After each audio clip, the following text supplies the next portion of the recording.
From Wall Street to Main Street to help small business owners have the same capital as corporate America and give them the same resources as a larger company. We cover business funding, business credit, scaling, business consulting, and much more.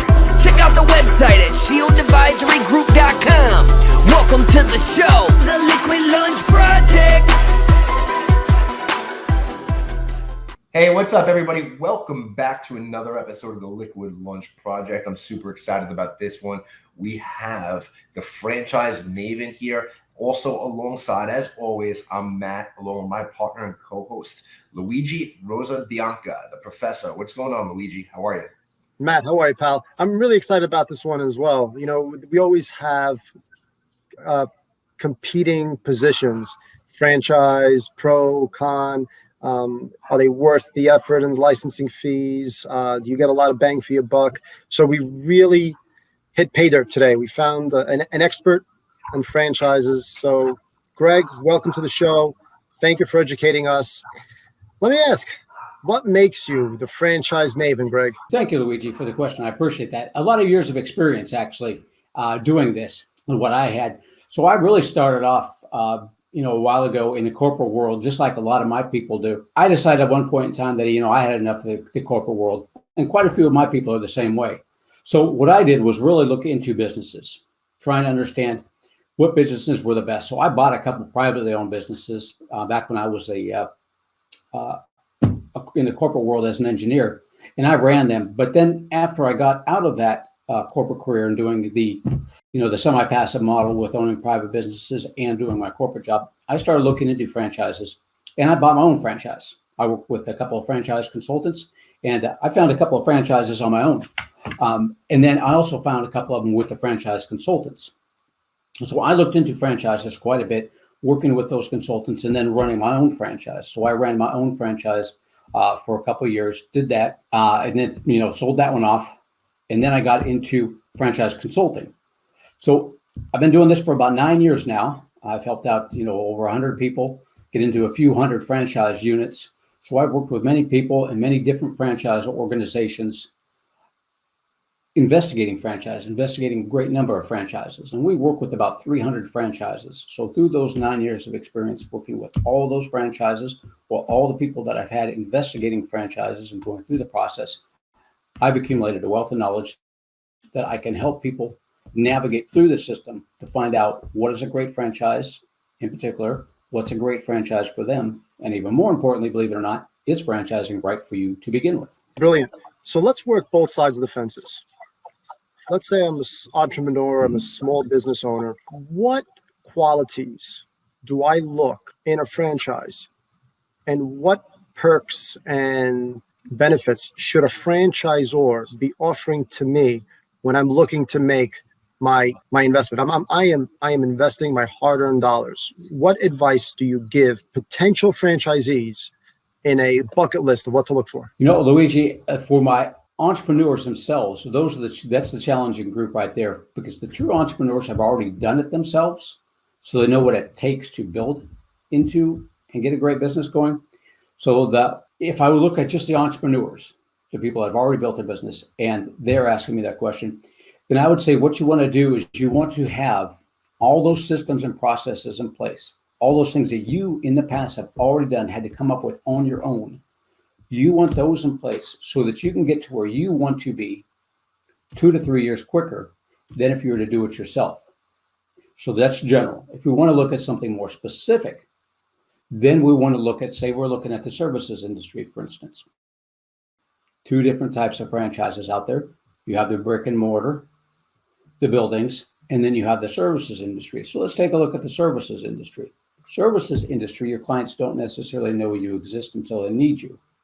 So what you're going to be looking at, and once you're looking into that franchise system itself, you're going to be looking at how are you going to get those leads? How are you going to get those people that are interested over to you? So you need to make certain that that franchise has a great system in place, that when those people need your services, senior care, tutoring, restoration services, home improvement, that you come up. Now, once you come up on their radar, because they needed your services, they Googled you, they looked you up, whatever they did it, what you need is from them, the things to look for is, do they have a call center? So are those leads going to be calling you so that you're on that phone all the time answering the phone calls, fielding questions from potential clients?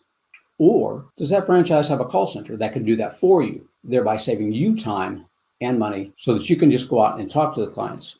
So if I was going to look at a services industry, I would say, look for a call center, look for a way for them to generate leads. That call center is going to be vital because you want them to be scheduling appointments for you so that when you get up in the morning, what you're looking at is who do I go see next, not who do I have to talk to on the phone. You also might be looking for lead generation as well. Do they generate leads? Some franchises will generate the leads for you on that one. So that takes care of your two major problems. One, getting clients, and two, getting appointments. Does that answer your question? Great.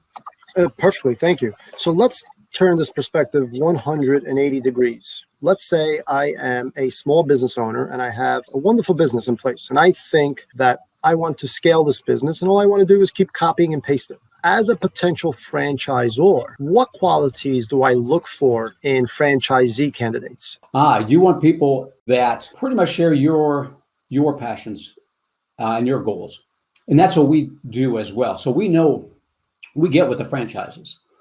So we get with all the franchises we work with. We find out from them who are they looking for in a potential franchisee. So if you're a franchisor and you're looking to grow your business, then you need to have that in mind. You need to know, what are you looking for in a potential franchisee? So I don't know, probably a lot of people might have seen that movie that I forget what it's called, the one where McDonald's just got started and the gentleman was out there trying to grow that McDonald's business and he got the wrong franchisees. He got some passive or semi-passive owners for his that didn't necessarily follow his systems. You want people who are ready to follow your systems and follow what you've already put into place. So you need good people that can follow procedures that you've already lined out.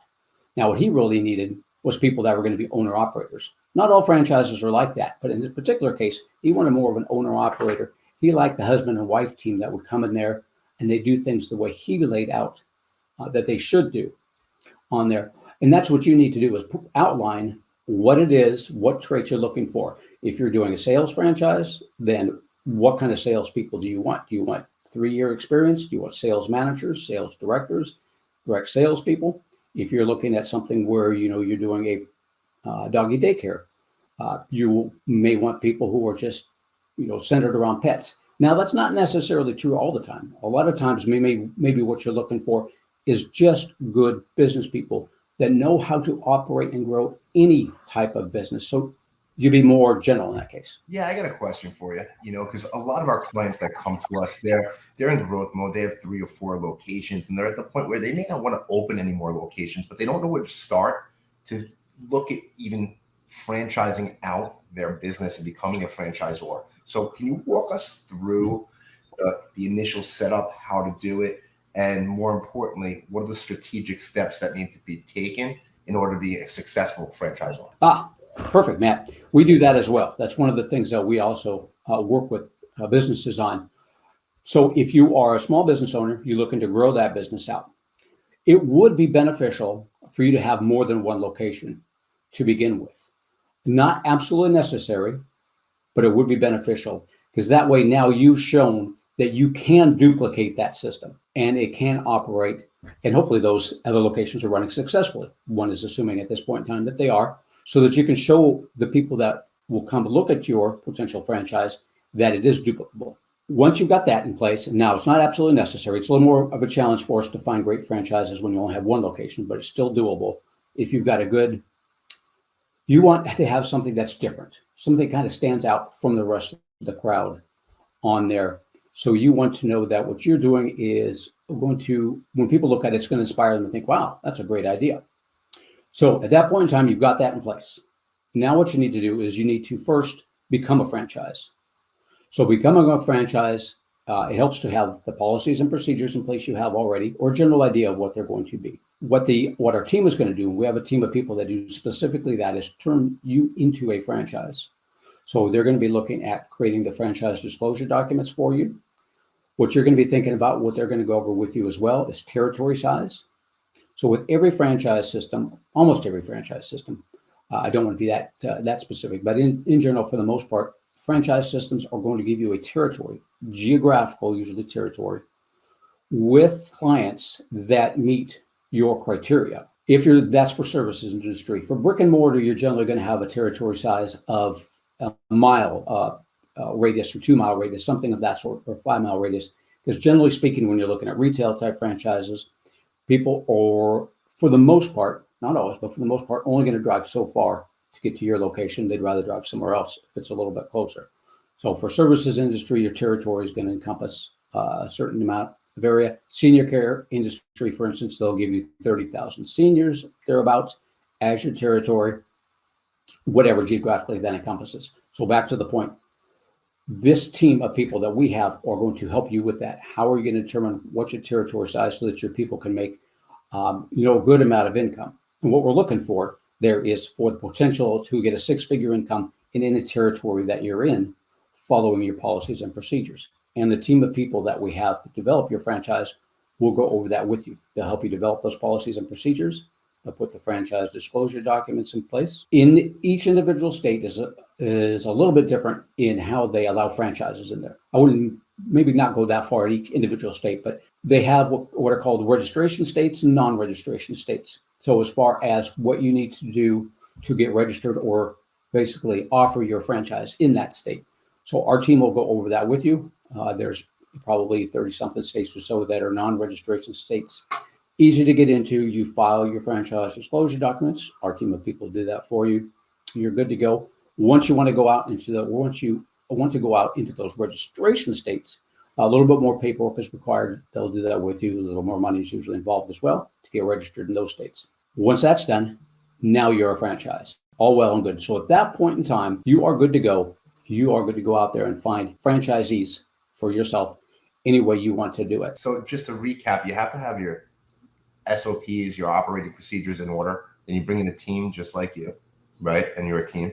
And they go out and they file necessary paperwork. And depending on the state, there may be more paperwork needed. Did I get that right? Cool. That is correct. Absolutely, Matt. Yep. Then at that point in time, now it's time to find franchisees, right? So you've got everything in place. You can offer your franchises throughout the United States or in certain states. Now it's time to find the franchises. So a lot of franchises just go out there and do it themselves. You can also get involved with folks like us. So there's different broker organizations that you can get into. While my company and my name is Franchise Maven, and I can go out and I can get agreements with any franchise I want to as my own company. Maybe I should take a step back there. If you're to work with a broker organization or a franchise consultant, like myself, generally what you're going to do is you're going to pay a referral fee to us if we find somebody that's invests in your franchise. This way, when I go out there and find potential candidates for you, I don't charge them anything. So as a franchise, you're going to be the one that's going to pay us a referral fee if one of the people we introduce you to invests in that franchise. So you can go get individual contracts with individual brokers. Or conversely, you as a franchise can get involved in different broker groups. And there's several broker groups out there that can help you out with that. If you come to the broker group I'm involved in, which is the Franchise Consulting Company, after you become a franchise, we then have a development company that can go out there and help you find franchises as well. In addition to that, we also have, if you decide to become involved with us, we have a franchise journal magazine that goes out to hundreds of thousands of people every month. So you can do articles in there, you can do advertisements in there, you can work with me individually, I can write the articles for you.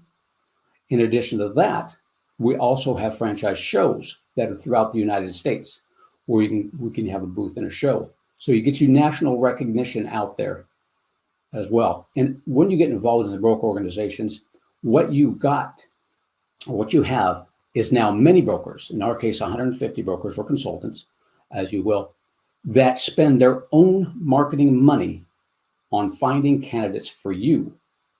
So you, as a franchise, can spend your marketing money. You can go out and do it yourself, which then you won't have to pay a referral fee to us, but you'll be spending your own money on advertising and marketing, or you can do both.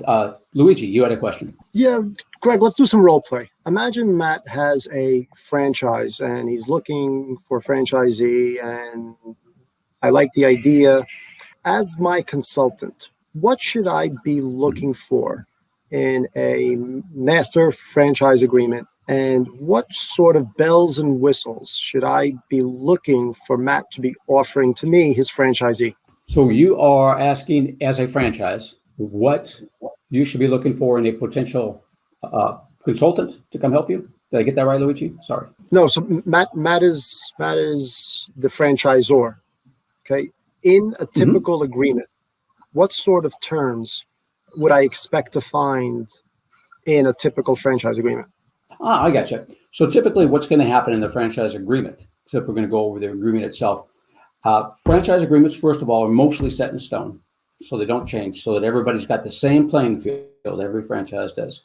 What you're going to be looking at that as a franchisor is you're going to be putting it in there in the agreement for the franchisee to be there dedicated to that for about 5 to 10 years. Franchise agreements generally go from 5 to 10 years.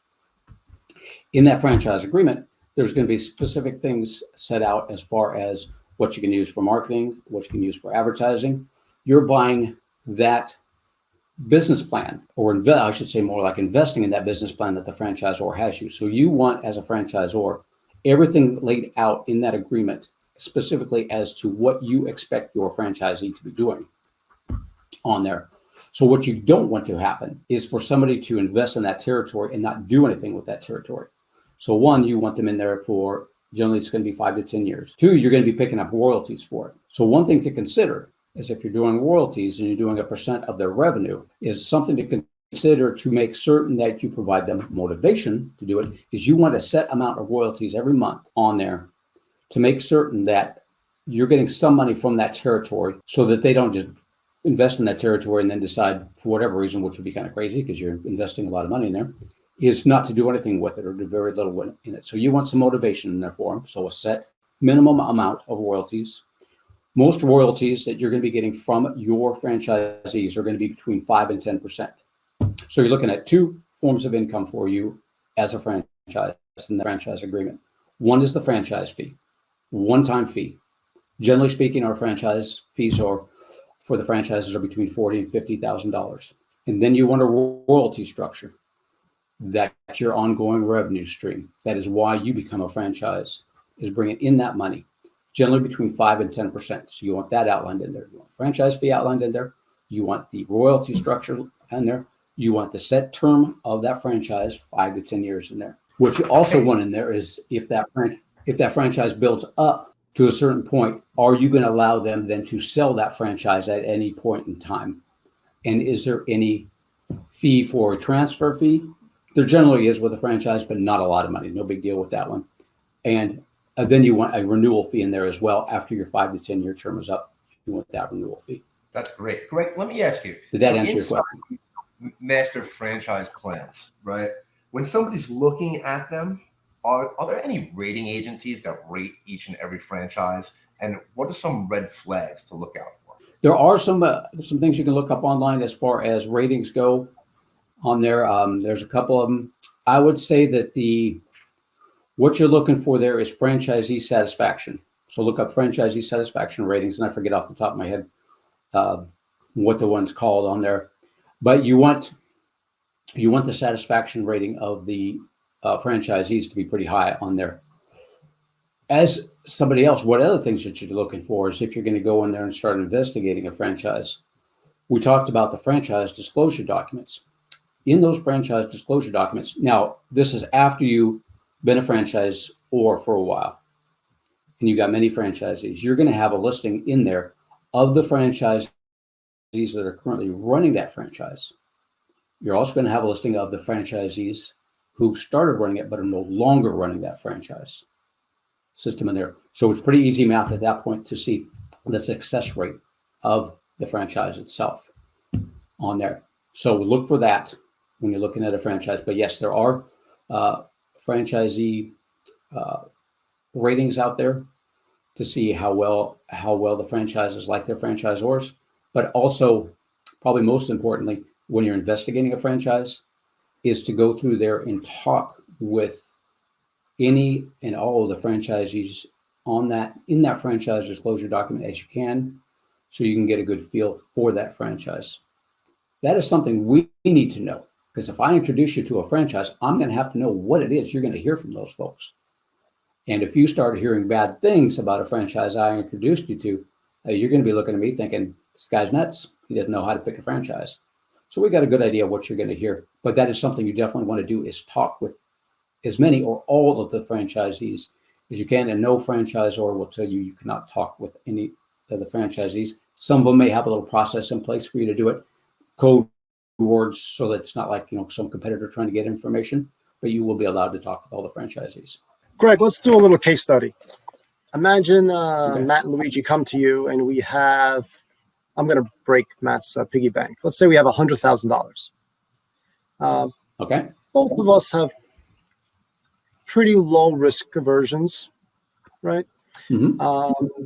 But we have full-time jobs, right? We're not going to be operators, right? We can hire managers. And where would you guide us in a reasonable investment into a stable franchise? Give us some franchise Maven tips. Okay, good franchise Maven tips.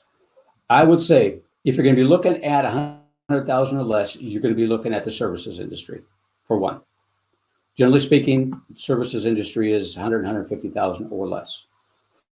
So there's going to be many different industries. So what you and I would go over before you did that is what, if any, industries that you do not want to stay away from. So understanding the business and the industry is a good starting point. So we'll go over a few different industries, find out what it is that you're looking to accomplish. First of all, what is your ultimate goal? Semi-absentee, perfect. Anything you like, specifically anything you don't like to do it. Cash flow. We just want cash flow. We won't necessarily just want cash flow. Yeah, a lot of the services industries are perfect for that one. Cash flow you can get out of those is installation services. Restoration services is probably one of the best cash flowing franchises around. And restoration is, think of Katrina. Think of the Belfour Group. I don't know if you heard of the Belfour Group or not. Most people have not, unless you've seen it on TV. But they did half the work at Katrina, for instance. So the Belfour Group did that. And what they did, or what they have, is the 1-800 water damage, which is a restoration company. So you might not have heard of those. That's a great one. Restoration companies are really good for a good cash flow business on that. And they're right around $100,000, $150,000 mark for cash flow on that one. And don't think of just disasters when you're thinking about that. Think of how many times, and you probably don't because if you haven't had anything happen to it, but what if a pipe bursts? What if you get some smoke damage, water damage, mold damage? They will go in there and they will fix that. And that's not just for natural disasters. These things happen all the time. Residential, commercial, these things happen. You go in there and fix them. And that is a surprisingly good one that you can get into. And you are actually doing more business to business than you are business to consumer. Because while you are servicing that consumer, you're actually working with insurance companies and working with the insurance people. So you're working business to business on that one. So while you may be on call all the time, most of the work that you as a franchise person will be doing, if you're working semi-absentee, what you're going to be doing mostly is managing the manager and managing the profit and loss statements. But what your manager is going to mostly be doing is working with those insurance agencies to get you on their list of approved vendors. Installation services, that was an essential services throughout the COVID thing. Mosquito control, surprisingly enough, I know there's a lot of mosquito and pest control companies out there. Surprisingly enough, we actually place people into quite a few of those as well. And that's relatively inexpensive for those. And home improvement, I've always been a really good, solid business because, you've got all those DIY shows out there. People are looking at those all the time thinking, hey, that's great. I can do that. And they start working on the project and they're like, hey, I can't do that. Let me get something in here to do it. So those are a couple good ones. I'd steer you towards those because they're very simple to operate, low overhead, and not necessarily a whole lot of people, a few different 2 or 3 crews, and you're good to go. I just had a couple restoration people in my house recently, and I do subscribe to one of the franchise mosquito companies because I live in Florida and the bugs down here, they're rough, man. The sun goes down at night and they start coming out. So we use mosquito nets if anybody was wondering. But yeah, it works too, which is great. Let me ask you this, right? Can you explain to the audience the difference between a licensing agreement and a franchise agreement and what the pros and cons are for each of them? Yeah, absolutely.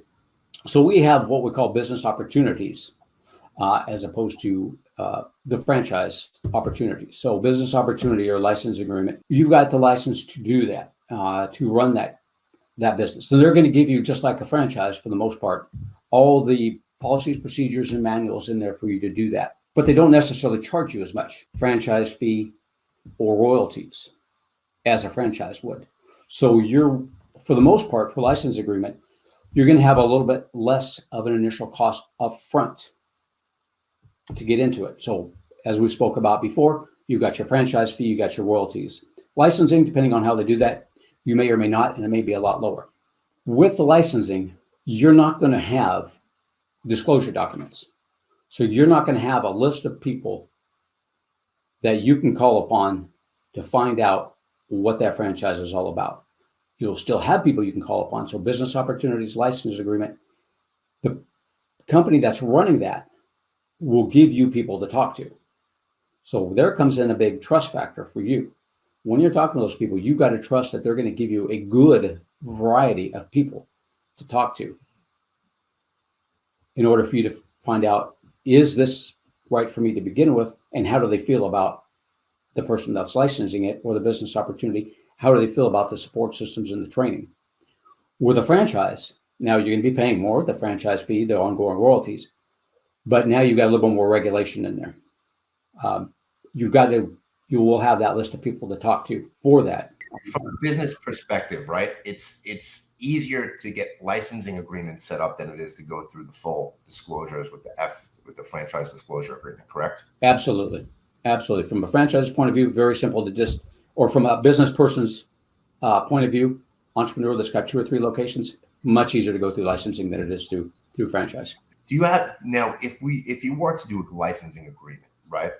Do you have the same amount of control that you do with a franchise agreement as the franchisor or the licensee, the licensor? Depends on what you put into your license agreement. One thing that we noticed from the business opportunities or license agreement, they might not necessarily have that territory laid out in there. So as a business person that does licensing, you can license wherever you want. So you can have multiple licensees competing with each other in there. So that could be good for you, but not necessarily good for your licensees on there. So again, it's a give and take one, but you're not necessarily regulating your licensees as much as a franchise is regulating their franchisees. So you've got more leeway in what you can do, but you're not giving your licensees, generally speaking, a given territory. So then you've got the challenge that people will compete with each other. Bad for the candidate, maybe not. Good for you, and that you can just bring on whoever you want to. In some cases, you may see a licensee in a certain area is not doing as much as you think they should, so you bring on another licensee, and you put them into that area to say, now let's go out and get it. So, yeah, you've got to give and take on that one. It's good points, bad points. Nice. Now, let me ask you this. In your personal opinion, from your experience, if you were to go out and buy a franchise tomorrow, what industry would you get into? I would either do pets or chocolate, because I have 6 dogs and I love chocolate. Nice, very nice. I would do. Which one would I do if I did? Well, now what I did do, I could say by experience, is I did a telecommunications consulting franchise. That was my first franchise that I got into. So going back 9 years ago, if you asked me that questions, I'd say telecommunications consulting. I went and I helped businesses with their telecommunications needs, and I ran that one for a couple of years and did that. I had to drive around town a lot and talk with business people. Love talking with business people. Don't love driving around town. So this franchise consulting gives me the best of both worlds. But I would say I would probably get into something in the way of home improvement, restoration, or health. There's a couple of good health franchises out there that do pain management without the opioids, because the opioids are a big thing right now. So pain management without that, there's a couple of great ones. I do that. I would invest in that. And home improvement has always been good. So I'd go with the home improvement or the restoration. That's great. Thanks for answering that. Greg, we really appreciate you being here. We don't want to take up too much of your time. But before we go, can you tell the viewers and the audience, the viewers, well, if you see it on YouTube, it'll be a viewer. But if you're listening, like most of our audience is, can you tell them where to find you on social media? Oh, thank you, Matt. I do appreciate that. You? So on social media, first off, my website is franchisemaven.com. MAV as in Victor, EN. You can also find me on Facebook under Franchise Maven, or just look me up. Gregory K. Mohr is there. LinkedIn, same thing. Gregory K. Mohr, MOHR. There, I'm on Twitter as Franchise Maven. I'm on Instagram as Franchise Maven as well. Any of those sites. I do some videos occasionally and put those up there, so we'll give you some insights into my background. Also, one other thing you can do is look for my upcoming book called Franchise Maven. The subtitle is still up in the air a little bit, and my writers are helping me through getting it all written. Should be done by the end of the year. And the subtitle is either going to be Changing Your Life for the Better Forever, or Creating Wealth and Security Through Franchising. So if anybody's got any input on that, which one they'd like better, let me know. I was thinking the Maven from Missouri. There you go. Franchise Maven, the Maven from Missouri. Call me anytime. Yeah, that's cool, Luigi. I like that. Greg, it's been a pleasure. Thank you so much, my friend. I love it, Greg. But one question before I let you go. We ask every guest that comes on our show, what does success look like to Greg, the Franchise Maven, Mohr? Doing what I want to do whenever I want to do it, whether it be make money or go play. What you're looking to accomplish, what I was looking to accomplish when I got into this, is not having to be at a location from 9 to 5, Monday through Friday. I love that. Thanks so much, Greg. Everybody, look out for Greg's book when it comes out and hit him up on social media. I'm sure he can answer any questions that you have in regards to franchising. Thanks again, guys. And that's a wrap. We'll see you on the next episode of the Liquid Lunch Project. Thank you for listening to the show. And make sure you subscribe, leave a review, and share it with a friend. We'll see you on the next episode of the Liquid Lunch Project.